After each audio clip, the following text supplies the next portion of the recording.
Merci Valentin et bonsoir à toutes et à tous.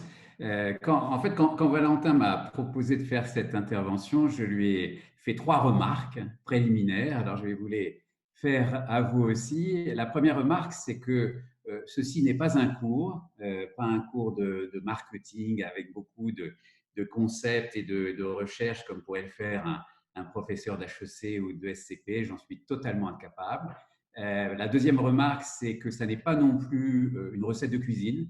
Je ne vais pas vous présenter 6 ingrédients à mélanger avec des produits à respecter pour que vos honoraires soient multipliés par 10 en 5 ans. Ça non plus, je ne sais pas le faire. Alors, si c'est ni un cours, ni une recette de cuisine, et c'est ma troisième remarque, c'est un retour d'expérience. C'est-à-dire que je me suis en fait appuyé sur ce que j'ai fait. Donc, moi, j'ai un parcours un peu particulier puisque j'ai été dans l'entreprise et j'ai dirigé des entreprises pendant presque 25 ans avant de devenir avocat. Et donc, je me suis retrouvé, comme certains d'entre vous qui nous écoutent ce soir, à démarrer, à poser ma plaque après avoir passé le CAPA, avoir obtenu le CAPA, poser ma plaque devant mon cabinet et à me poser la question de comment avoir des clients.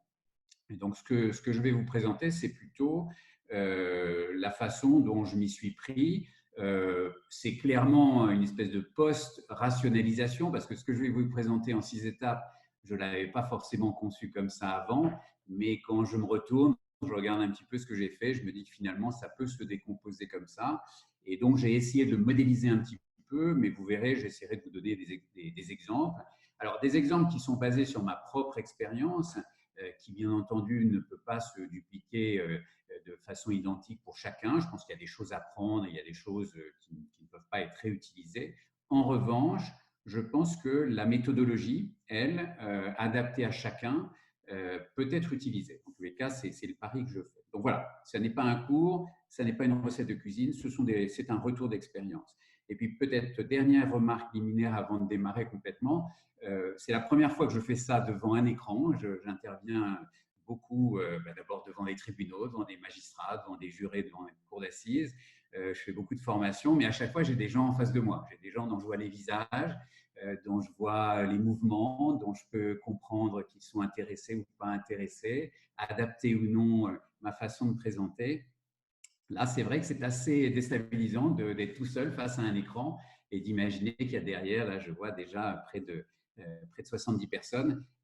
J'essaierai de faire en sorte d'être le plus précis possible et intéressant possible, mais avec cette difficulté de ne pas vous voir. C'est aussi la raison pour laquelle on a décidé que ce ne serait pas trop long. Ça va durer entre, j'allais dire, 30 et 45 minutes. Et forcément, dans cette durée-là, on ne peut pas tout balayer. Donc, je vais survoler un certain nombre de points. S'il y a des domaines qui méritent un peu plus de développement, on verra avec Valentin s'il est nécessaire de faire une autre intervention ou de le prévoir différemment. Voilà, donc tout ceci étant dit, voilà quel est le programme si mon PowerPoint veut bien avancer. Euh, En tous les cas, est-ce que vous voyez quelque chose? Voilà. Donc, les fameuses 6 étapes dont parlait Valentin tout à l'heure, ce sont celles-là. Première étape, choisir son positionnement. C'est probablement la plus importante. C'est finalement, dans cette profession d'avocat, qu'est-ce que je veux faire? Qu'est-ce que je veux proposer? Qu'est-ce que je veux vendre? Deuxièmement, par où je vais faire savoir que je veux faire ce type de prestation. Donc, c'est la notion de canaux d'accès au marché. Troisième point qui est pour moi capital, c'est cette notion de confiance. On fait un métier dans lequel on vend de la confiance. Donc, il y a un marketing de la confiance à créer. Quatrième étape, définir une stratégie de prix. Le prix dans toute action commerciale est un élément fondamental de l'offre. Cinquième étape, fidéliser ses clients. On verra qu'acquérir un client est coûteux, long, et donc il faut amortir ce coût d'acquisition en fidélisant ses clients. Et puis sixième étape, le Graal d'une certaine façon, avoir une notoriété suffisante pour que finalement on n'ait plus besoin de faire d'efforts de développement. Les clients vous ont identifié, les clients vous sollicitent sans même que vous ayez à faire la moindre démarche. Donc voilà les 6 étapes que je vais vous présenter et je vais commencer par 6 autres points qui sont personnels, n'êtes pas obligé de partager, mais qui sont importants il est important que je vous les présente parce qu'ils ont guidé un peu tout ce que j'ai fait ensuite dans la méthodologie de développement de mon cabinet. Donc, 6 convictions personnelles sur notre métier. Le premier, et je sais que ça peut être un peu presque provoquant, je considère qu'on fait un métier comme les autres. Et je dis que c'est un peu provoquant parce que quand j'ai démarré dans ce métier, donc je venais d'un autre monde, celui de l'entreprise, de la grande entreprise internationale, on m'a plusieurs fois dit, mais tu sais, nous, on ne fait pas un métier comme les autres. Et ben, je m'en étais presque convaincu jusqu'au jour où j'ai commencé à l'exercer. Et je peux vous dire, pour avoir connu un autre monde, qu'on fait un métier comme les autres. On fait un métier de prestation de services dans lequel on vend à des prix complètement libres, on facture de la TVA. Alors certes, on a un code de déontologie, et ça c'est très très important, mais on n'est pas la seule profession à avoir un code de déontologie, mais c'est vrai que ce code de déontologie est un cadre fondamental qui peut évoluer d'ailleurs et qui doit évoluer, qui a évolué, mais je dirais qu'il faut faire évoluer avec attention. C'est un peu comme Montesquieu, il disait il faut toucher aux lois que d'une main tremblante. Je pense que notre code de déontologie est tellement important comme cadre qu'il faut effectivement le protéger. Il existe certes, mais ce n'est pas ça qui fait de notre métier un métier qui ne répond pas aux mêmes exigences que tous les autres métiers. Donc, première conviction, et elle est importante parce que ça veut dire que les techniques de développement qui existent dans les autres métiers, en particulier de prestation de services, de mon point de vue, s'adaptent parfaitement au métier d'avocat. Deuxième conviction personnelle, enfin celle-là, elle n'est pas forcément personnelle, on est sur un marché qui est extrêmement concurrentiel. Vous savez, moi, je viens d'un monde qui était celui de l'informatique, des nouvelles technologies. J'y ai passé 30 ans chez IBM, chez Capgemini, chez Econocom, chez Steria Sopra. Marché en transformation perpétuelle, concurrence mondiale. Je débarque sur le marché des avocats et je n'ai pas l'impression de tomber dans un marché beaucoup plus facile. On est sur un marché extrêmement concurrentiel dans lequel, comme vous le savez, il y a beaucoup d'acteurs et chaque année un peu plus. Je crois qu'on est aujourd'hui près de 70 000 avocats. Je crois que le nombre d'avocats a doublé en 25 ans. Enfin, c'est des croissances d'offres, parce que là, on est sur l'offre extrêmement rare et qui crée, même si le marché lui-même certainement s'est développé, mais qui crée un niveau de concurrence, un niveau d'intensité concurrentielle qui est extrêmement fort. Et là aussi, c'est quelque chose qu'il faut intégrer dans notre stratégie de développement de clientèle parce qu'on n'est pas tout seul sur ce marché, loin de là, et ça nécessite de prendre en compte cette intensité concurrentielle. Troisième conviction personnelle, le numérique transforme notre marché. Et je dirais, c'est un peu la conséquence des deux premiers. Comme on est un marché comme les autres, le numérique, comme tous les marchés, comme tous les secteurs d'activité, crée de la transformation.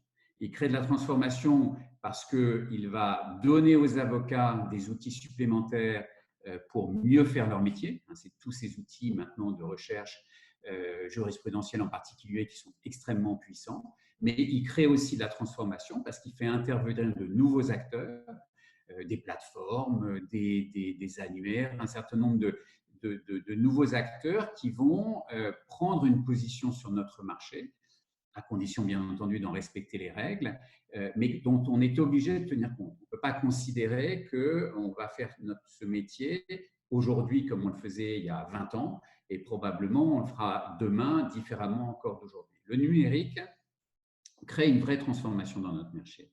Et d'ailleurs, un des facteurs intéressants dans cette transformation numérique, c'est le client. C'est-à-dire que le client lui-même devient un acteur qui a le sentiment, pas toujours vérifié, de savoir parce qu'il se connecte, parce qu'il se renseigne. Et il y a des schémas. Il y a Michael Porter, qui était un des grands stratèges, qui disait que, effectivement, dans l'évolution des marchés, la concurrence des clients est un phénomène à prendre en compte. Là, on ne va pas parler de concurrence des clients, mais on va parler de clients qui sont de plus en plus compétents, de plus en plus pertinents. Et ça aussi, c'est quelque chose qu'il faut qu'on prenne en compte et qui est une des conséquences de l'impact du numérique sur notre marché. Quatrième conviction, le client est roi. Là aussi, c'est une déclinaison de ce que j'ai dit auparavant. On fait un métier comme les autres. Dans une économie de marché, une entreprise, quelle qu'elle soit, elle n'existe que parce qu'elle a des clients. Et je le dis parce que mon parcours fait que j'ai aussi été client d'avocat. quand j'ai été dirigeant d'entreprise, j'ai fait intervenir des avocats sur des projets d'acquisition, sur des projets liés au droit du travail.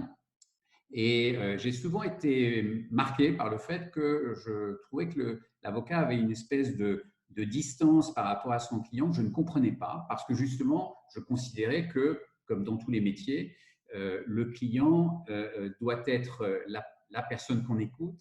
Ça ne veut pas dire forcément que le client a toujours raison, mais en tous les cas, moi, je fais une présomption, en tous les cas, de bonne foi et d'intérêt du client. Je pense que l'écoute du client est quelque chose qui est absolument fondamental et qui permet d'ailleurs d'adapter le mieux possible son offre à sa demande. La rentabilité, c'est la cinquième conviction personnelle. Alors celle-là aussi, elle peut paraître un peu provocante, mais elle est extrêmement importante. Dans une économie de marché, il y a un cabinet d'avocats, un avocat qui s'installe de façon individuelle. Il doit avoir cette préoccupation de façon permanente. Quand vous n'êtes pas rentable dans une économie de marché, vous êtes dépendant. Vous êtes dépendant de vos banquiers, vous êtes dépendant de votre bailleur, vous êtes dépendant de vos clients, parce que quand il n'y a plus de trésorerie dans un cabinet et qu'il faut quand même payer son loyer, payer son assistante, son informatique, on va prendre des prestations quelquefois qu'on ne sait pas bien faire, quelquefois à des prix qui ne correspondent pas du tout à la valeur qu'on va délivrer. Et donc, la rentabilité, c'est ce qui permet à un cabinet de choisir ses développements, d'investir. Et je sais que c'est quelque chose qui n'est pas toujours bien fait, ni peut-être bien compris. Je me souviens notamment d'une fois, je faisais une formation comme ça à l'EFB, l'école de formation du barreau à Paris, et une élève avocate qui était dans l'amphithéâtre m'a posé la question en me disant, écoutez, vous nous parlez beaucoup de business, de clients, de marketing, d'argent. Vous savez, moi, j'ai décidé de devenir avocate, pas pour ça, parce que je veux défendre des causes que je trouve importantes, nécessaires. Et donc, je suis un peu surprise par la teneur de vos propos. Alors, je lui ai dit, bah, écoutez, je suis désolé si j'ai pu vous choquer, mais enfin, d'abord, c'était le titre de mon intervention. Hein. On n'était pas là pour parler de la réforme de la procédure pénale, on est là pour parler de développement de clientèle.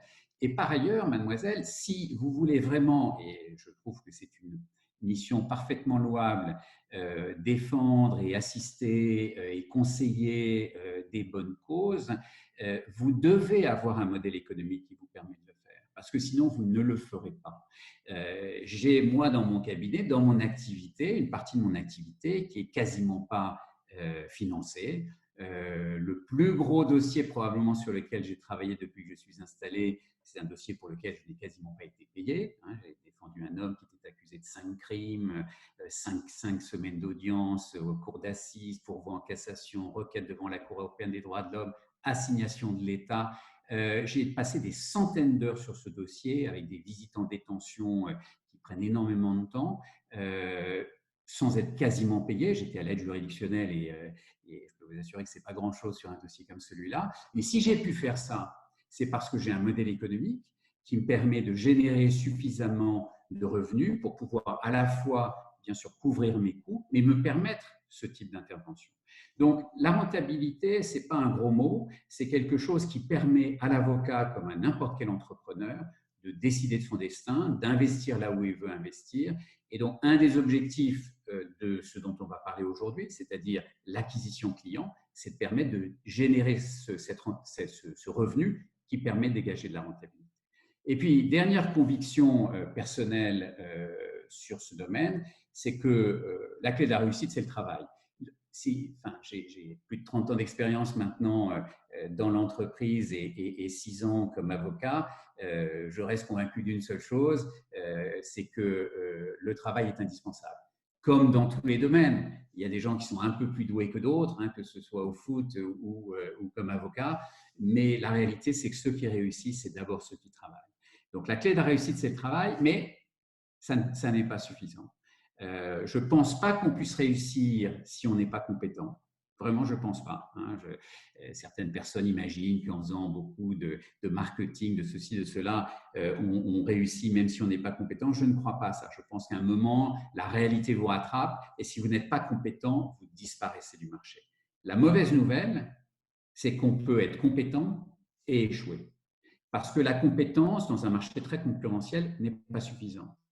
Il faut le faire savoir. Si personne ne sait que vous êtes un expert dans la propriété intellectuelle dans le domaine musical, eh ben, vous risquez de rester dans votre bureau pendant très longtemps sans qu'un client vous approche et sans que vous puissiez générer un euro de revenu. Donc, la clé de la réussite, c'est le travail, certes, mais ça ne suffit pas, il faut le faire savoir. Voilà six convictions personnelles qui ont guidé un petit peu les 6 étapes que je vais maintenant vous présenter. La première étape, elle est fondamentale, elle est nécessaire, elle est évidente, c'est savoir qu'est-ce que l'on veut faire, choisir son positionnement. Je mets en titre la spécialisation renforce l'expertise et améliore l'identification de l'avocat. Le métier d'avocat, et vous le savez aussi bien que moi, voire mieux, c'est un métier extrêmement vaste qui se complexifie énormément. Je suis personnellement convaincu qu'il faut progressivement, et j'allais dire le plus vite possible, se focaliser, se spécialiser. Alors, comment se spécialiser, comment se focaliser? Je vous ai mis là trois angles d'entrée. Une passion, un marché solvable, des compétences différenciantes. Une passion parce que finalement, quitte à choisir un domaine dans lequel on veut travailler, autant choisir un domaine dans lequel vraiment de l'envie. Là aussi, faisant cette formation à l'EFB, je me souviens un matin, un élève avocat vient me voir à la fin en me disant, écoutez, voilà, je passe mon CV, je cherche un stage, et je lui dis très bien, et alors dans quel domaine? Ah oui, moi ce qui m'intéresse c'est droit des affaires, fusion-acquisition. Alors je lui dis d'abord, moi j'en fais pas du tout, mais par ailleurs, ça vous intéresse, ça vous passionne? Il me dit non, pas tellement, mais bon, je sais que c'est plutôt rémunérateur, qu'on peut trouver un poste de collaborateur assez rapidement. Et là, je lui dis, vous savez, de mon grand âge et de mon expérience professionnelle, je vous recommande quand même de faire attention à ce type de choix parce que une activité comme celle-là qui va de toute façon impliquer énormément de travail, si en plus vous le faites sans passion, c'est un burn-out assuré dans peu de temps. Et il se trouve qu'il m'avait dit un peu avant qu'il était passionné de foot parce que j'ai une espèce d'obsession, c'est chaque fois que je suis à Paris, je parle de l'Olympique de Marseille, puisque je suis inscrit au barreau de Marseille. Et donc là, quand j'avais fait cette présentation à l'AFP, j'en avais parlé au début. Et il m'avait dit, avant de me passer son CV, qu'il était lui aussi un supporter de l'OM. Et je lui ai dit, mais écoutez, si le foot, par exemple, vous passionne, il me dit, ah bah oui, ça me passionne, le métier d'agent. Je lui dis, voilà, vous avez une passion, le sport. Le droit du sport, c'est un domaine en plein développement.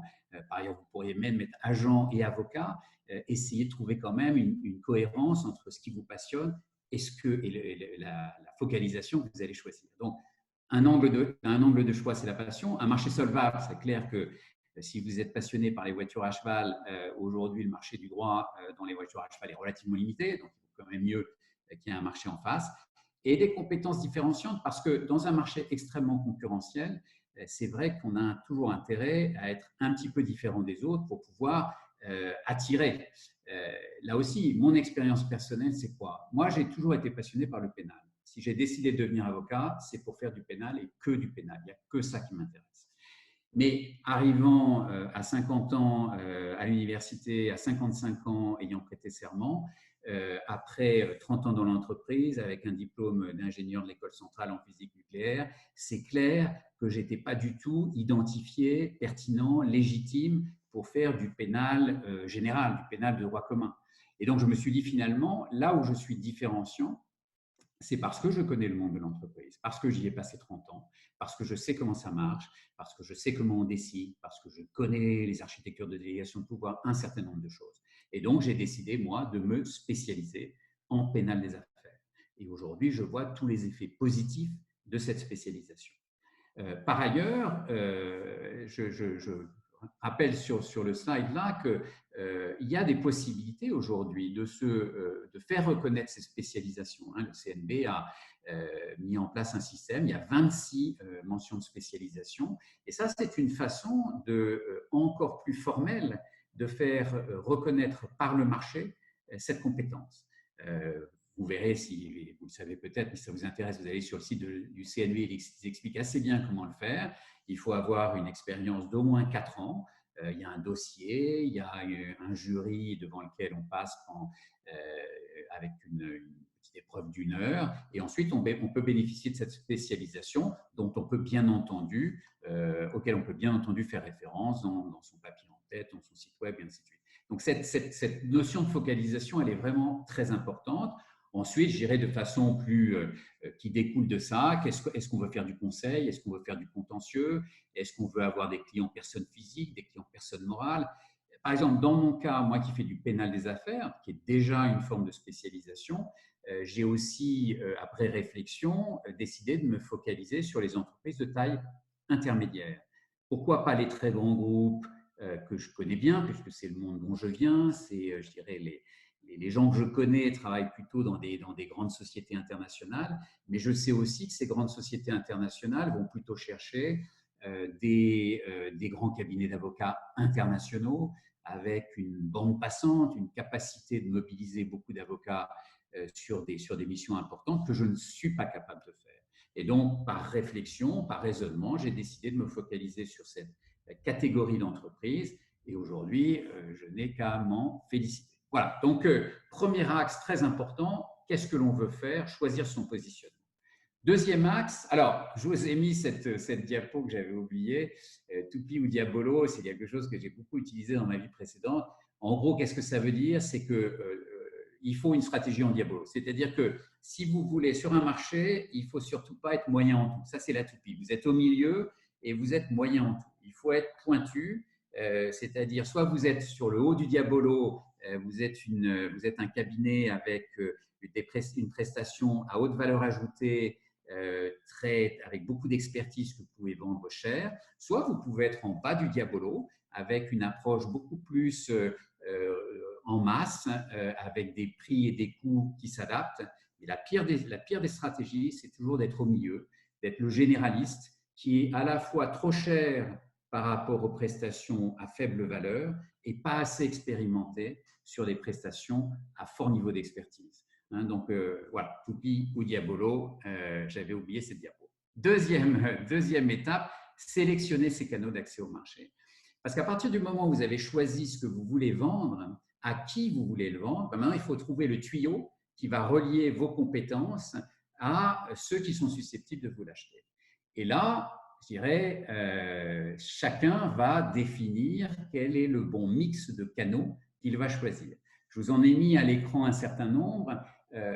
Dans mon cas, si je focalise sur ce que moi j'ai pu expérimenter, moi, mes 3 principaux canaux d'accès au marché, c'est les 3 premiers qui sont là, prescription, formation, médias et réseaux sociaux, et puis, tout en bas, relations personnelles. Alors ça, c'est vrai que quand on a mon expérience et mon âge, on a plus de relations personnelles que quand on démarre, mais on va progressivement se les créer. C'est pour ça que je l'ai mis un petit peu à part. Moi, j'ai beaucoup travaillé sur le choix de mes canaux. La prescription, c'est fondamentalement la prescription d'autres avocats. Je fais du pénal des affaires et j'avais constaté que la plupart du temps, quand une entreprise est confrontée à un sujet pénal, son premier réflexe, c'est d'appeler son avocat. Mais son avocat n'est quasiment jamais, voire jamais, un avocat pénaliste. C'est d'ailleurs très souvent, quand on est sur les entreprises de taille intermédiaire, un avocat en droit social. Toutes ces entreprises ont un avocat en droit social. Et donc, c'est cet avocat qui va dire aux dirigeants « Ah, il y a une perquisition, ça c'est du pénal, je te recommande un tel ». Et donc, ça c'est vraiment en termes de canal de vente, un des canaux les plus efficaces qui soit, parce que en fait, vous allez hériter de la confiance construite entre cet avocat et son client. Mais ça veut dire aussi que cet héritage, vous devez le protéger. Et donc, vous devez aussi, vous, faire en sorte que la qualité de votre prestation soit conforme à la qualité de la prestation que cet avocat qui vous a recommandé avait avec son client. C'est pour ça que quand j'ai plus de temps, j'explique comment on gère des prescripteurs, mais c'est quelque chose qu'il faut faire aussi avec beaucoup d'attention. La formation, c'est devenu mon principal canal d'accès au marché. Et ça, c'est vraiment quelque chose auquel j'ai beaucoup réfléchi avant de démarrer. Je me suis dit, personne ne me connaît sur ce marché, je n'ai aucune légitimité. je viens d'un monde qui est complètement différent. Qu'est-ce que je peux faire pour me faire identifier? Et je me suis dit, ben, finalement, si j'arrivais à expliquer aux entreprises ce que je fais, ce que je sais faire, même et idéalement en dehors de tout contentieux, parce que si vous ne dépendez que des contentieux, ben, tant qu'il n'y a pas de contentieux, on ne pense pas à vous. Et la réalité, c'est que si vous n'êtes pas identifié, quand il y a un contentieux, on ne pense pas à vous non plus. Et donc, voilà, j'ai trouvé une façon de me travailler avec des organismes qui eux-mêmes travaillent avec des dirigeants et j'ai énormément développé ça. Je le fais maintenant d'ailleurs avec HEC et la BPI. Et j'ai dû voir à peu près en 5 ans plus de 2000 dirigeants d'entreprise à qui que j'ai formé à la prévention du risque pénal dans l'entreprise. Aujourd'hui, c'est plus de 50% de mon chiffre d'affaires. Mon chiffre d'affaires, c'est plus de 50% des leads qui viennent de formation. Ça ne veut pas dire que ces 50% sont du revenu de la formation, mais c'est des gens que j'ai vus en formation et qui ensuite me recontactent, soit parce que je leur ai parlé de délégation de pouvoir et ils me disent tiens, il faudrait auditer les nôtres ou en mettre en place, soit parce qu'il y a un accident du travail, parce qu'il y a une enquête sur du travail dissimulé, que sais-je. Et comme ils m'ont vu pendant une journée, parce que je fais des formations qui sont relativement longues, donc ça, c'est un canal de vente extrêmement efficace. Et le troisième, médias et réseaux sociaux, ce n'est pas à négliger. Dans le monde d'aujourd'hui, c'est clairement une façon de communiquer. Je n'ai pas le temps d'en parler, mais probablement le plus beau dossier que j'ai eu, le plus beau en termes d'intérêt juridique, en termes de relations humaines et en termes de résultats, parce que j'ai eu un résultat exceptionnel, c'est un dossier que j'ai eu par LinkedIn. C'est quelqu'un qui m'a contacté par LinkedIn. Et donc, LinkedIn, c'est bien, mais il faut aussi le faire vivre, il faut être présent, il faut publier, communiquer. Mais c'est incontestablement, dans le monde d'aujourd'hui, un canal intéressant. Et puis, il y en a plein d'autres que j'ai listés là. L'idée étant que chacun, en fonction, encore une fois, de son positionnement, de ce qu'il veut vendre, choisisse le bon. Je parle de médias, par exemple. Moi, je fais du pénal des affaires. Je me suis dit, quels sont les journaux que lisent mes clients? En France, ils lisent beaucoup les Échos. Donc, j'ai décidé de de chercher un moyen de publier dans les Échos. Et j'ai dû avoir une dizaine de points de vue publiés dans les Échos, dont un récemment d'ailleurs qu'on a fait sur l'affaire Carlos Ghosn. C'est une façon pour moi de me faire identifier par ceux qui sont susceptibles de me solliciter sur ma matière de spécialisation. Voilà, donc j'ai mis newsletter, conférences, annuaires. Alors il y aurait tout un débat à avoir qu'on n'aura pas le temps d'avoir aujourd'hui sur ces annuaires, ces sites de référencement, mais ils existent, ils se développent. Les classements, c'est clair qu'être dans Chambers, Legal 500 et autres, pour un certain type de clients, ça a énormément de valeur. Les commissions d'office sont des façons pour de jeunes avocats, notamment en pénal, de commencer à rentrer dans le métier. Et puis, effectivement, progressivement, ces relations personnelles. Il faut mesurer. Les anglo-saxons ont une formule que j'aime beaucoup, que j'ai toujours utilisée, c'est « you get what you measure ». Autrement dit, si vous voulez progresser, il faut mesurer. On ne peut pas progresser sans avoir de métrique. C'est comme essayer de maigrir sans se peser. Je ne sais pas si vous avez déjà essayé. Enfin, on peut se dire, tiens, j'ai l'impression d'avoir grossi, j'ai l'impression d'avoir maigri. Ça ne marche pas. Pour progresser, il faut mesurer. Les Anglais disent aussi « what you don't measure is lost ». Ce que vous ne mesurez pas est perdu. Donc, et moi, je mesure. Je mesure, c'est-à-dire c'est tout simple. J'ai un tableur Excel dans lequel j'ai l'ensemble de mes dossiers et des honoraires. Et en face de chacun, j'ai une lettre. F pour formation, P pour prescription, R pour relations perso, M pour médias, RS pour réseaux sociaux. Qu'est-ce que j'ai encore? Je vais avoir site web. Enfin, j'en ai 6. Et donc, je suis capable, c'est simplissime, c'est vraiment un tableur Excel, mais je suis capable de suivre l'origine de mes clients. C'est important parce que c'est cette mesure-là qui va me permettre de savoir ce qui marche et ce qui ne marche pas, d'accélérer sur l'un, de ralentir sur l'autre, d'en arrêter un ou d'en démarrer un autre. Et voilà, en 2019, voilà, formation, 55% de mon revenu. Il y a 2 ans, c'était la prescription qui était de très loin mon premier contributeur de dossier. Ça n'est plus le cas aujourd'hui.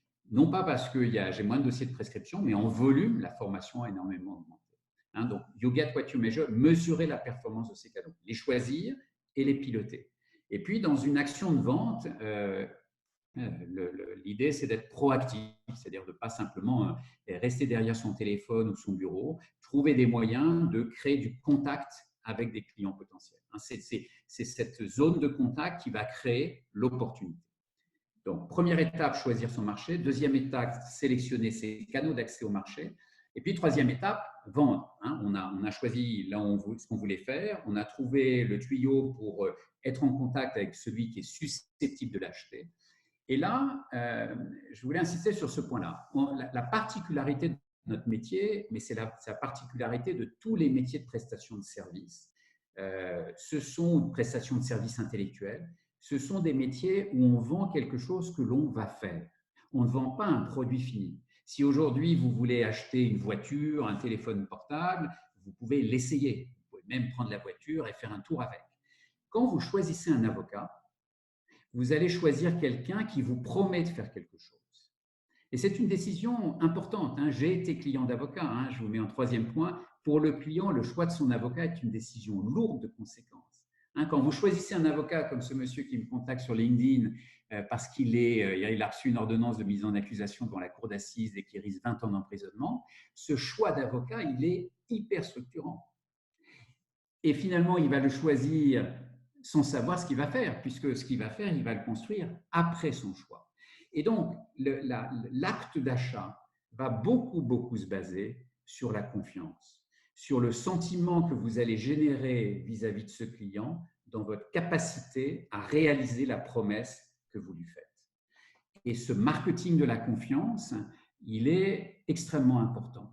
Et il se crée par plein de petites choses. Je vous mets en bas du slide, c'est des choses aussi simples que l'accueil téléphonique, la façon dont on répond au téléphone, le message du répondeur, c'est le compte-rendu écrit qu'on fait derrière le premier entretien, c'est la qualité de ces écrits, c'est la capacité à tenir ses engagements. Si on dit « je vous envoie ce document, cette synthèse demain soir ou plus tard », il ne faut pas le faire après-demain. C'est son site web. Son site web dans un métier comme le nôtre, c'est notre vitrine. Si vous avez une présentation de prestations sophistiquées, recherchées, et que vous avez un site web avec des photos prises avec votre téléphone portable, c'est inconsciemment le client associe tout ça. Donc la qualité des bureaux, la qualité… j'ai mis l'adresse mail professionnelle parce que c'est un de mes dadas. Je ne comprends pas pourquoi il y a encore autant d'avocats qui ont des adresses en Gmail ou en Yahoo. Moi, je suis un gros utilisateur de Gmail, mais mon adresse professionnelle, ce n'est pas Gmail. C'est bassemason.com, qui est d'ailleurs un Gmail, mais c'est un Gmail professionnel. C'est des choses toutes bêtes, toutes simples. Mais la confiance, c'est une somme de petites choses qui progressivement font qu'un client se dit « ce que me dit cet avocat, il va le faire. Et donc, je vais le choisir et maintenant, on part ensemble. » Et cette décision, encore une fois, elle est lourde de conséquences. Ne sous-estimez jamais l'importance pour le client de la décision qu'il prend quand il vous choisit. Troisième étape, donc, créer de la confiance pour vendre. Quatrième étape, définir une stratégie de prix. Le prix, dans une économie de marché, c'est un facteur extrêmement important parce que derrière un prix, un client se fait une image de la valeur. C'est clair que dans certains domaines, avoir des prix trop peu importants crée inconsciemment, ou consciemment d'ailleurs, dans l'esprit du client, une impression de moindre valeur.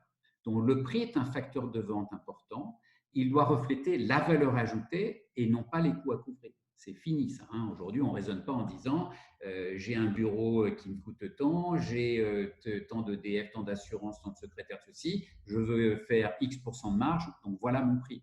Les constructeurs automobiles, tous les fabricants, plus personne ne fonctionne comme ça. On définit un prix à un niveau qui correspond à une valeur qu'un client est prêt à payer.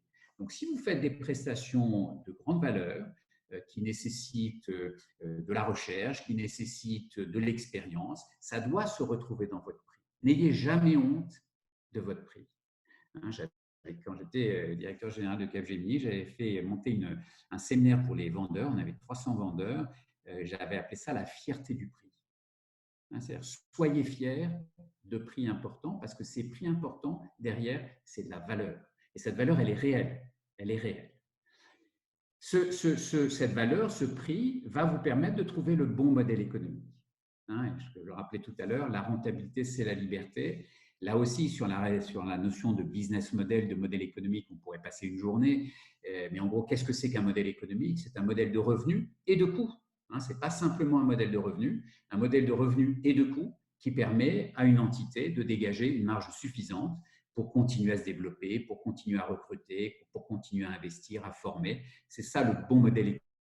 Hein, moi, j'ai beaucoup travaillé sur des notions de gabarit de compte d'exploitation. Qu'est-ce que doivent représenter les loyers des bureaux? Qu'est-ce que doivent représenter les rétrocessions pour les collaborateurs en pourcentage d'une masse de coûts? Il y a des métriques comme ça qui vous permettent de situer votre cabinet par rapport au meilleur, hein, à l'objectif que vous fixez. Sur la facturation, il y a bien entendu, je ne vais pas vous l'apprendre, plusieurs modes de facturation. C'est important de choisir le bon mode de facturation en fonction de la type de prestation que vous allez faire, en fonction de votre client, avec ces différentes possibilités. Je sais, moi, quand j'étais client d'avocat, que j'étais toujours très réticent aux facturations au temps passé, parce qu'on a toujours le sentiment qu'on ne contrôle pas bien ce qui se passe, qu'on vous facture des temps qui ne vont pas vraiment passer, que l'associé prétend à pas avoir passé des heures alors qu'on pense que c'est un stagiaire et ainsi de suite. Cela dit, il y a des prestations qui ne peuvent pas être facturées autrement qu'au temps passé. Mais ça, il faut pouvoir l'expliquer à un client. Parce qu'un forfait, qu'est-ce que c'est? Un forfait, c'est une estimation d'un temps passé. Vous allez estimer un volume de temps et vous allez vous engager sur un montant avec effectivement, pour le client, l'avantage de se dire c'est forfaitaire, donc ça ne pourra pas dépasser ce montant. Le résultat, moi, alors c'est peut-être mon côté un peu joueur et un peu entrepreneur, dès que je peux, je propose un honoraire de résultat, c'est-à-dire bien entendu au-delà d'un honoraire soit au forfait, soit au temps passé, parce que je pense que c'est aussi une façon de s'engager. Et dans la relation avec le client, ce sentiment d'un avocat qui est à ses côtés, y compris financièrement, ça a beaucoup de sens. Privilégier le face-à-face pour discuter du prix, là aussi, on pourrait y passer beaucoup de temps. C'est compliqué de parler d'argent. Et c'est compliqué pour tout le monde. Il y a quelques personnes qui sont plus à l'aise avec ça. Et je trouve qu'on n'explique pas assez dans les formations comment parler de prix avec un client. Mais moi, je dis, on a souvent tendance à envoyer un mail en disant, voilà, j'ose pas lui en parler. Et je préfère le face-à-face que le téléphone parce que dans un visage, dans une réaction, il y a plein de choses qui se disent. Et bien fixer son prix, c'est important. Être transparent sur sa facturation, hein, je dis, c'est le pire des irritants. Là aussi, moi, en tant que client d'avocat, je ne supportais pas tout d'un coup de voir arriver des grosses factures dont je ne comprenais rien, qui accumulaient des choses dont on ne m'avait jamais parlé. Soyez transparent. Plus on est transparent, plus on crée de la confiance et plus on arrive effectivement à se faire payer correctement. Et puis, dernier point sur la partie prix, ne jamais oublier de se faire payer. Je suis toujours étonné de voir que quand même beaucoup de cabinets ont des factures en attente. Là aussi, c'est toujours des termes anglais, mais enfin, cash is king. Moi, j'ai toujours vécu avec ça. À la fin des fins, sans trésorerie, vous mourrez. Vous pouvez avoir un gros chiffre d'affaires, si l'argent ne rentre pas, vous mourrez. Donc, toujours trouver une bonne solution avec des provisions, avec un certain nombre de choses, mais le cash, c'est important. Donc, première étape, choisir un marché. Deuxième étape, des canaux. Troisième étape, vente. Quatrième étape, une bonne stratégie de prix. Cinquième étape, une fois qu'on a effectivement conquis ce client, défini une convention d'honoraires, il faut le garder. Pourquoi c'est important de fidéliser un client? Parce qu'encore une fois, dans ces métiers de prestation de service, et j'ai fait ça pendant 30 ans, l'acquisition de clients, ça coûte très très cher. Quand j'étais chez Capgemini, on le mesurait, c'est-à-dire qu'on mesurait le temps passé pour obtenir un contrat. Et c'était le plus gros investissement de l'entreprise. Donc, tout ce qu'on appelait l'avant-vente. Et c'est normal, c'est long parce qu'il faut convaincre, parce qu'il y a plusieurs réunions et ainsi de suite. Donc, le coût d'acquisition est important. Comme le coût d'acquisition est important, une fois qu'on a conquis un client, il ne faut surtout pas le perdre.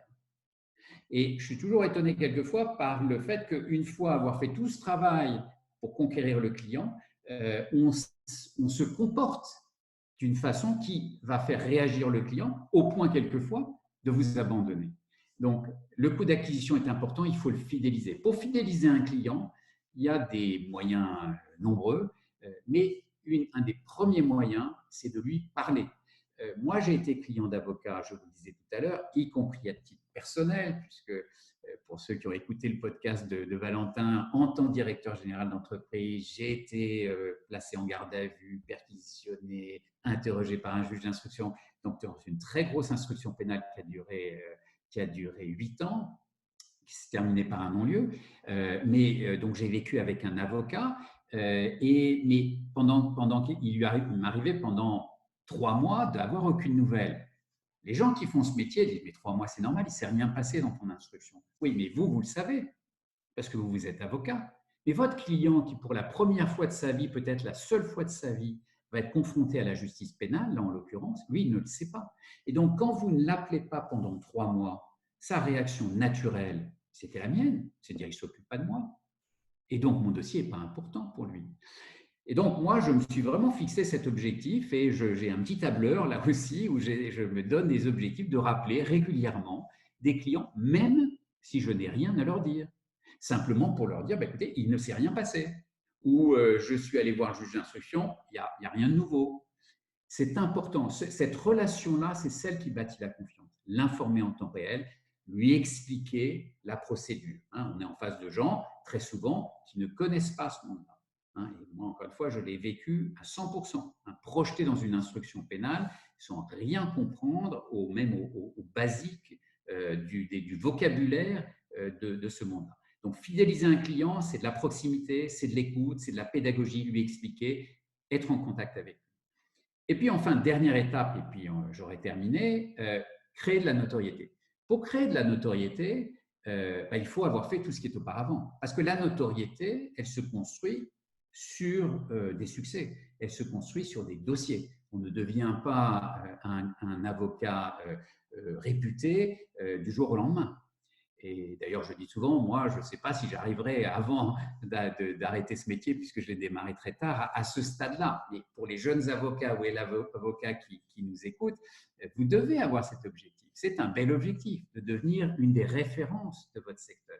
Moi, c'est ce que j'aimerais arriver à obtenir. Je ne sais pas si j'y arriverai, je ne sais pas si j'aurai le temps de le faire, je ne sais pas si j'aurai le talent pour le faire, mais c'est un objectif à avoir. Et pour l'avoir, il faut bien entendu faire les 5 étapes précédentes, c'est-à-dire avoir un positionnement, avoir des canaux d'accès au marché, avoir des clients, les garder, les rémunérer, monétariser cette activité et ensuite le faire savoir. Parce que, encore une fois, si personne ne le sait, votre notoriété n'existera pas. Et donc, c'est communiquer, trouver les bons supports. Ça peut être de la presse, ça peut être des réseaux sociaux, ça peut être des newsletters, ça peut être le site web du cabinet. Trouver le moyen de, avec le discernement, la délicatesse qui va avec, mais de faire savoir vos succès. Et par ailleurs, et je termine là-dessus, un client satisfait, et ça c'est vrai dans tous les domaines, mais en particulier dans ces domaines où on vend de la promesse, donc on market de la confiance, un client satisfait est son meilleur vendeur.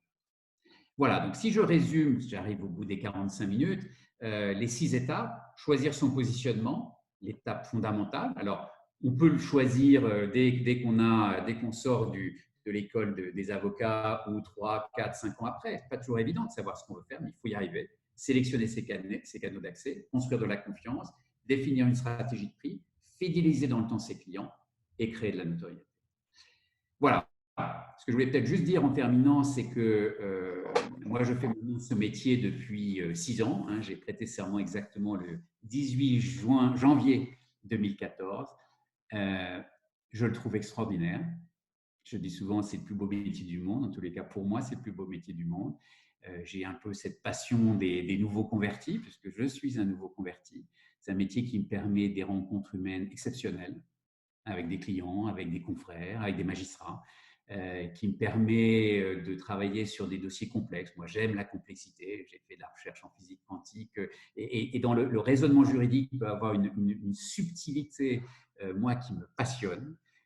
C'est des aventures humaines. Et puis, c'est aussi très souvent le sentiment de servir à quelque chose. Quand on fait ce métier, on sert à quelque chose. Quand vous avez un client qui fond en larmes parce qu'on a obtenu un bon résultat, que ce soit d'ailleurs parce que lui-même est relaxé ou parce que victime, on a reconnu son statut de victime, ces moments-là sont des moments exceptionnels. Mais pour y arriver, il faut avoir des clients. Et j'espère que cette petite présentation vous aura donné quelques pistes pour avoir des clients et des beaux dossiers. Voilà, je vous remercie. Mais je te remercie François pour cette intervention qui était d'une grande qualité. Avant qu'on puisse passer aux questions-réponses, parce qu'on a vu qu'il y avait pas mal de questions qui avaient été posées pendant ton intervention et que Jérôme va tout à l'heure te poser. Et d'ailleurs, vous pouvez continuer à intervenir sur le chat pour poser vos questions en direct à François. Je voulais vous parler de la formation qu'on lance Boost Lawyer et qui est directement dans la droite ligne de la conférence qu'on vient d'avoir. C'est une formation qui va être faite à partir du 4 mai prochain, qui sera dispensée en ligne sur 3 thématiques, donc destinées aux avocats et aux futurs avocats sur 3 thématiques: la stratégie, l'acquisition client et l'optimisation de l'activité. Et donc, à l'intérieur de notre formation, on retrouve beaucoup la méthode que François a pu mettre en avant, avec des spécificités et des particularités. Donc, c'est une formation qui est faite sur un format de 20 heures, donc 18 heures de formation dispensée par des professionnels et 2 heures d'accompagnement en one-to-one avec la personne pour faire de l'accompagnement personnalisé, l'accès à des supports de cours et l'accès à une communauté Slack derrière qui vous permettra d'échanger sur vos bonnes pratiques. Donc, c'est une formation qu'on dispense habituellement pour 2 500 €. Pour le Covid-19, on la dispense à 1 500 €. Et donc, si vous êtes intéressé, vous pourrez nous rejoindre et on vous enverra toute la documentation nécessaire. Donc, j'en dis pas plus et je laisse Jérôme me prendre les questions et les poser à François. Et d'ailleurs, François sera intervenant de cette formation. Oui, on avait plusieurs questions intéressantes au cours de la présentation.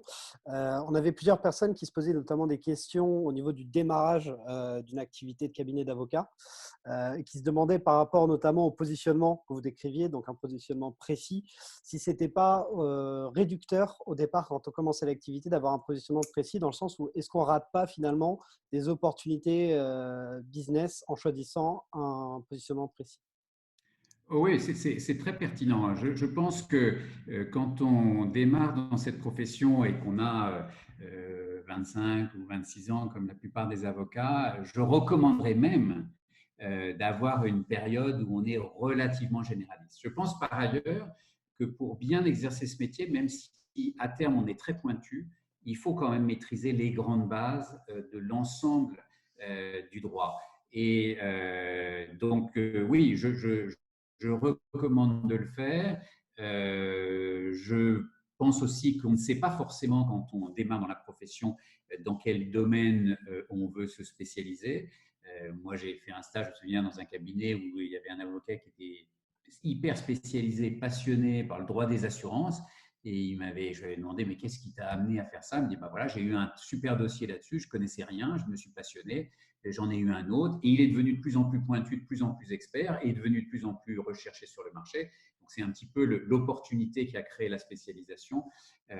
Donc, oui, moi, je dis toujours, mon rôle, ma position en ce point est un peu différente. Moi, j'ai démarré tellement tard que je ne peux pas me permettre de passer beaucoup de temps sur l'ensemble des matières. Donc, moi, j'ai démarré en plongeant dans une matière qui est le pénal, et surtout le pénal des affaires. Mais c'est incontestable que c'est bien de pouvoir commencer en étant un petit peu généraliste et de progressivement se spécialiser. Mmh. C'est très clair. Et on avait également plusieurs personnes qui, donc des questions qui se recoupent un petit peu, hein.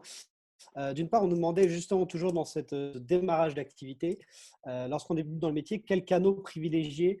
En l'occurrence, c'était pour une prestation de conseil et contentieux sur la concurrence compliance, mais de manière générale, quels canaux est-ce que vous conseillez de privilégier quand on commence son activité? Alors, encore une fois, le canal de vente, il est directement lié à ce qu'on veut vendre et à qui on veut le vendre. Si vous faites de la compliance, Sapin 2 par exemple, ou de la compliance pénale pour des entreprises, là, il y a un premier filtre qui est quel type d'entreprise. Il y a un critère d'ailleurs que je n'ai pas du tout abordé parce qu'il y a beaucoup de choses à dire, mais qui est important, qui est la géographie. La géographie, c'est une forme de spécialisation. Vous pouvez vous dire, ben, moi, je veux être à Bayonne et dans cette région, être la référence en tel ou tel domaine. Je dis ça parce que si vous voulez faire de la compliance à Nice ou à Bayonne ou à Brest, vous avez un ensemble d'entreprises qui sont susceptibles d'être intéressées. La question d'après, c'est comment entrer en contact avec ces entreprises.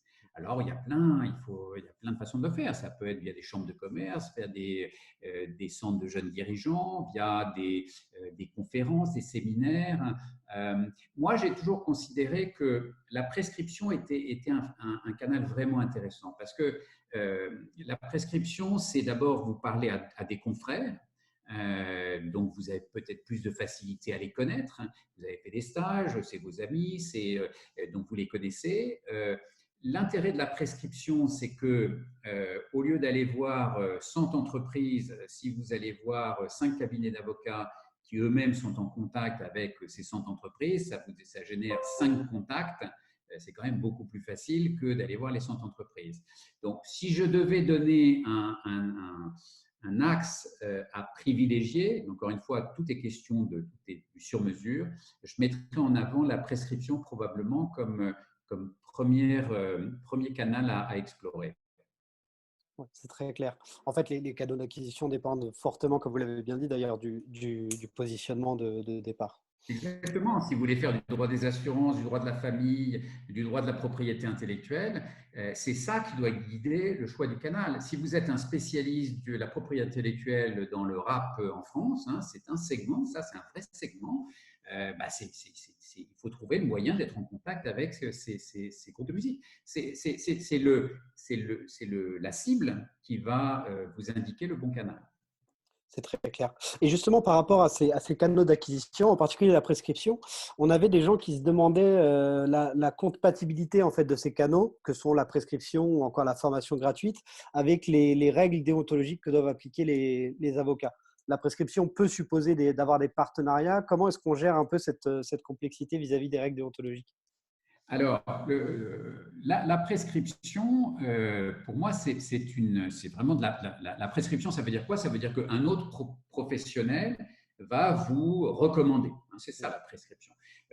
Moi, j'ai beaucoup parlé de la prescription d'autres avocats, mais vous pouvez très très bien, selon votre spécialité, aller chercher d'autres prescripteurs. Vous faites du droit immobilier, peut-être que, je sais pas, des architectes, des promoteurs, des investisseurs sont des prescripteurs. Donc, la prescription, encore une fois, c'est l'intermédiaire qui va vous mettre en contact avec votre cible. Qu'est-ce que dit le code de déontologie? Il dit qu'il n'y a pas de rémunération d'apport d'affaires. Oui, pas de rémunération d'apport d'affaires. Moi, mes relations de prescription n'ont jamais été accompagnées de quelque rémunération que ce soit. C'est une recommandation d'un avocat qui, considérant que sur la matière dont son client, que son client lui demande, il n'est pas compétent. Donc, il va recommander quelqu'un d'autre. Donc, on n'est absolument pas dans un flux d'argent et c'est bien ça qu'il faut maintenir. Et d'ailleurs, ça me permet de dire quelque chose qui est aussi important sur la prescription, qui est encore une fois un sujet où on pourrait y passer plusieurs heures, c'est que un des risques du prescripteur, de celui qui va vous recommander, surtout s'il est dans la même profession que vous, un avocat en droit social va recommander un avocat en droit pénal parce qu'il y a un accident du travail et que tout ça va se terminer probablement devant un tribunal correctionnel. La principale crainte, je dirais, le prescripteur, il a deux craintes. La première, c'est que vous bousillez sa relation client, c'est-à-dire que vous êtes prescrit par lui, mais vous n'avez pas du tout les mêmes niveaux d'exigence que lui, donc le client est très surpris et inconsciemment, ça va détruire un petit peu sa relation avec lui. Et la deuxième chose dont il peut avoir peur, c'est que vous lui preniez son client. C'est-à-dire, vous dites, très bien, je l'ai mis en contact avec mon client parce qu'il y a un accident du travail, et puis je suis en train de découvrir que c'est lui maintenant qui va s'occuper des prud'hommes de mon client. Ça, bien entendu, ça fait partie des fondamentaux de la qualité d'une relation de prescription, c'est que quand on prescrit quelqu'un à quelqu'un d'autre et qu'on accepte cette relation, on accepte bien entendu, et je dirais, on s'engage inconsciemment ou consciemment à ne pas concurrencer celui qui vous a prescrit. Et d'ailleurs, un des gros avantages quand vous êtes hyper spécialisé, comme je le suis par exemple, c'est que je ne peux pas le faire. Moi, si demain, le client me dit « c'est super, vous nous avez très bien défendu sur cet accident du travail, j'ai les élections du CSE là, à mettre en place, est-ce que vous pouvez me conseiller ?» Moi, je ne sais pas faire, monsieur. Je ne sais pas faire. Moi, je suis spécialisé en droit pénal et donc, je vous recommande de revenir voir l'avocat d'ailleurs qui nous a mis en commun. Donc, l'avantage d'être hyper pointu, hyper focalisé, c'est aussi cet avantage-là dans la prescription. Dans la formation, moi personnellement, les formations que je fais ne sont pas gratuites. Hein, c'est des formations, c'est des prestations que je fais. Hein, c'est comme des prestations de conseil. Je construis des programmes de formation et je me fais rémunérer pour ça. Donc, il n'y a pas y a pas pour moi d'incompatibilité. C'est une prestation de conseil facturée par un avocat pour un client. Tout à fait, très clair. Et on avait justement par rapport à ces démarches un peu d'acquisition, d'aller chercher en fait du business, des affaires par les canaux d'acquisition. On nous demandait, donc ça c'est une problématique plutôt de gestion, comment est-ce qu'on calcule finalement le temps qui est alloué à ce démarchage, à ces canaux d'acquisition versus le temps qui est alloué au business, quoi. Ah, alors si c'est une question sur quelle est la bonne répartition du temps entre, j'allais dire, le temps de développement et le temps de production, hein, quand on est dans le monde. Moi, j'ai travaillé quasiment toute ma vie avant de devenir avocat dans le monde de la prestation de services informatiques. On faisait du conseil et du développement de systèmes d'information. Et effectivement, on mesurait tout. Mais enfin, c'est une boîte qui aujourd'hui fait plus de 200 000 personnes et on avait des outils extrêmement sophistiqués pour faire ça. On avait ce qu'on appelait un taux d'avant-vente, c'est-à-dire le temps passé à ne pas facturer, hein, donc le temps passé à vendre. Qui, alors après, ça dépendait si on faisait du conseil en stratégie ou du développement informatique, mais on était sur du 10 à 15% du temps. Hein. C'est pour ça que je dis que c'est un investissement important, parce que c'est un temps qui n'est pas facturé.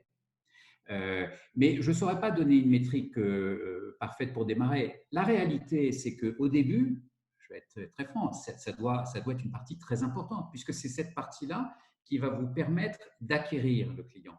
Si vous n'avez pas de client, vous ne pouvez pas produire. Donc, il faut déjà passer du temps pour avoir des clients et puis ensuite trouver un bon équilibre entre le développement et la production. Et puis après, qu'est-ce qui se passe dans le développement d'un cabinet? Un cabinet commence à recruter.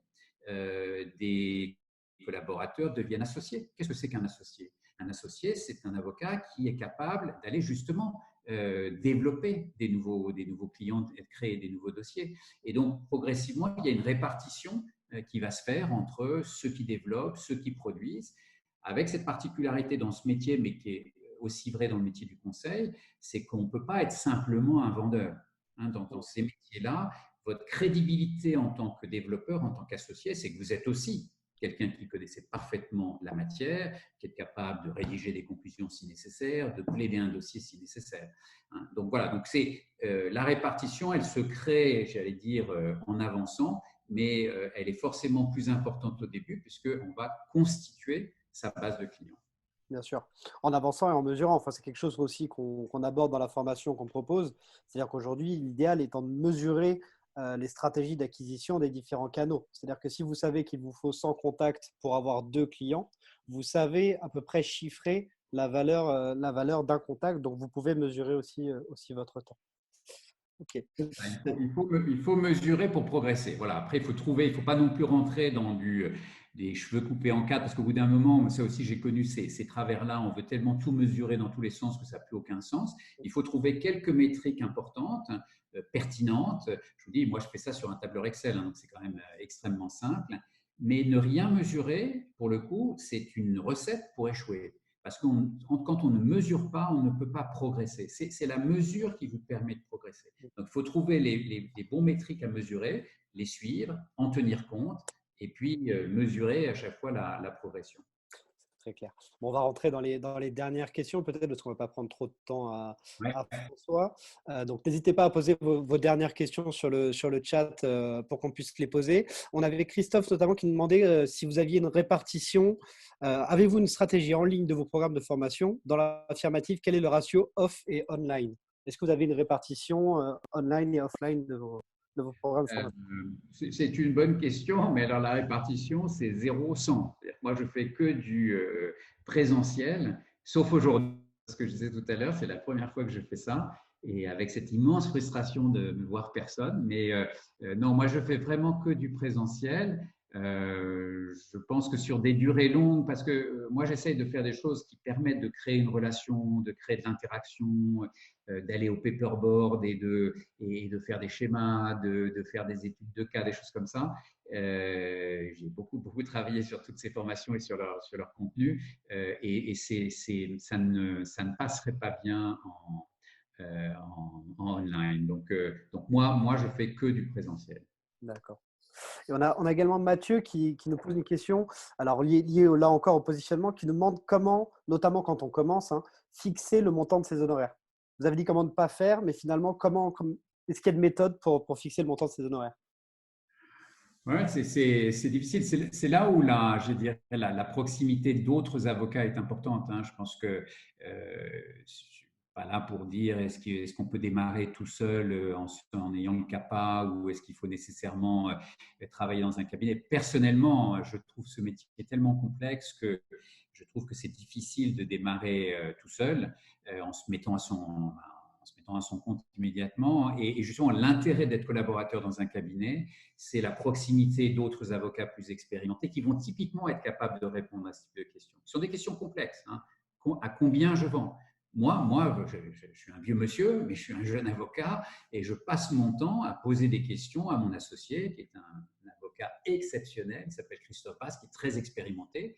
Et je passe encore mon temps à lui dire, Christophe, à ton avis, qu'est-ce que je peux proposer comme honoraire là-dessus? Ou des questions très techniques sur des éléments de procédure et autres. C'est-à-dire cette proximité avec un avocat expérimenté, je trouve que ça a quand même énormément de valeur. Cela dit, je connais aussi des jeunes avocats, j'ai vu qu'il y en avait un qui était connecté à Marseille ici, qui sont brillantissimes et qui ont réussi, en se mettant à leur compte immédiatement, à avoir des clients, à les développer, parce que c'est des gens qui travaillent, parce que c'est des gens qui sont consciencieux, parce que c'est des gens qui, je pense, ont les bons réflexes. Mais si on n'a pas toutes ces qualités-là, moi, ma recommandation, c'est quand même de démarrer dans un cabinet, de prendre de la connaissance, de l'expérience, d'avoir idéalement un maître, hein. Le métier d'avocat, c'est un métier d'artisan, c'est un métier de tour de main, c'est un métier d'expérience. Et donc, bénéficier de l'expérience de celui qui va vous encadrer, vous entourer, vous recadrer quelquefois d'ailleurs, et c'est nécessaire et c'est important, ça a beaucoup de valeur. Puis après, voilà, après, au bout de 3 ans, au bout de 5 ans, on peut dire maintenant, je vais créer le meilleur cabinet du monde et pourquoi pas? C'est aussi ça l'entrepreneurship dans ce métier. Tout à fait. Merci beaucoup. Valentin, est-ce que tu veux qu'on continue les questions ou est-ce qu'on… Je pense qu'on a pris un peu de temps à François. On avait prévu une heure d'entrevue. On a déjà un peu débordé. Donc, on ne va pas abuser du temps de François, mais je le rejoins sur ses propos. Je pense que le métier d'avocat, c'est effectivement un métier de maîtrise où derrière, il y a une forte influence de la transmission parce que la faculté de droit aujourd'hui permet d'acquérir les compétences théoriques et l'appétence pour le droit. L'école d'avocat, malheureusement, a peu de moyens et des difficultés au niveau de la formation des futurs avocats. Et le cabinet a également un gros rôle à jouer par rapport justement à toutes les connaissances pratiques qu'ils vont pouvoir apporter à l'avocat en présence. Mais il reste quand même un gros manque qui est au niveau des compétences business. Et je suis super content de t'avoir, François, parce que pouvoir voir que ton expérience au sein de Capgemini t'a permis derrière de pouvoir mettre en place des systèmes, des solutions et des process au sein de ton cabinet d'avocat pour pouvoir te positionner, mettre en place une stratégie, acquérir de la clientèle, tester tes canaux d'acquisition, voir le pourcentage de clients qui venaient des médias, qui venaient de la presse, qui venaient de la formation ou qui venaient simplement de la prescription par différents confrères. Et derrière, pouvoir optimiser tes process pour pratiquer une politique de prix, pour savoir te brander et pour mettre en place tout ce que tu mets en place aujourd'hui. Ça me fait vraiment plaisir de voir des avocats comme ça et c'est des avocats comme ça qu'on veut former et qu'on veut suivre au quotidien. Donc, franchement, bravo pour tout ce que tu fais. Tu as que 6 ans d'expérience, c'est ce que tu dis assez fréquemment, mais on dirait que tu en as 30 et je suis très Alors, heureux de pouvoir t'en non, non, mais sans oublier encore une fois ce qui fait le cœur de ce métier, hein. Si on le fait tous et ceux qui nous écoutent et vous, c'est parce qu'on a cette passion du droit, peut-être cette passion de défendre. Moi, c'est ma passion.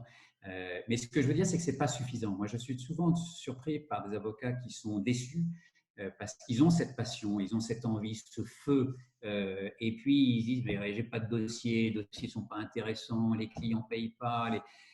C'est du gâchis.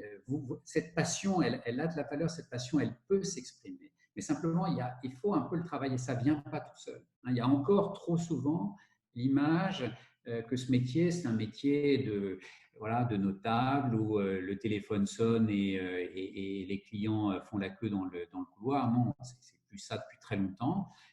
Mais ce n'est pas pour ça que c'est dramatique. En revanche, je pense qu'il faut que les jeunes avocats ou les avocats acquièrent ces quelques réflexes qui ne sont pas c'est pas non plus, je ne vous ai pas présenté quelque chose qui est de la physique quantique. Hein. C'est quand même relativement simple, voire très simple, mais ça permet probablement d'accélérer cette acquisition de dossiers parce que c'est pour ça qu'on fait ce métier. Moi, je ne fais pas ce métier pour lire la page des sports de la Provence 5 fois le matin en m'emmerdant dans un café. Je fais ce métier pour avoir des clients, pour avoir des dossiers, pour avoir des dossiers qui me passionnent, pour avoir des dessins dans mes mains, quelquefois, j'avais l'impression d'avoir ça. Donc, c'est trouver ce moyen d'avoir des dossiers. Et pour ça, effectivement, ça ne vient pas tout seul. Voilà, je propose d'arrêter parce que c'est vrai que moi, je vais à 19h15 pile, j'ai un call. Donc, avec grand plaisir, François. Donc, le travail est important et tu le montres encore une fois de plus. Eh bien, écoutez, merci à tous d'avoir assisté à ce premier webinaire de Anomia et du bootcamp d'Anomia.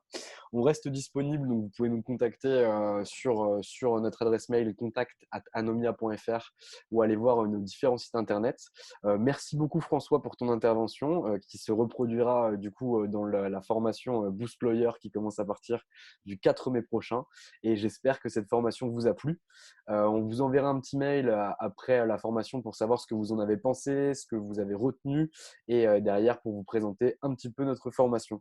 Je vous souhaite à tous une super soirée, un bon confinement, restez chez vous et on espère tous sortir le 11 mai. En attendant, prenez soin de vos activités, prenez soin de vos familles et continuez à faire ce que vous faites. merci, à bientôt. Au revoir. Merci, au revoir.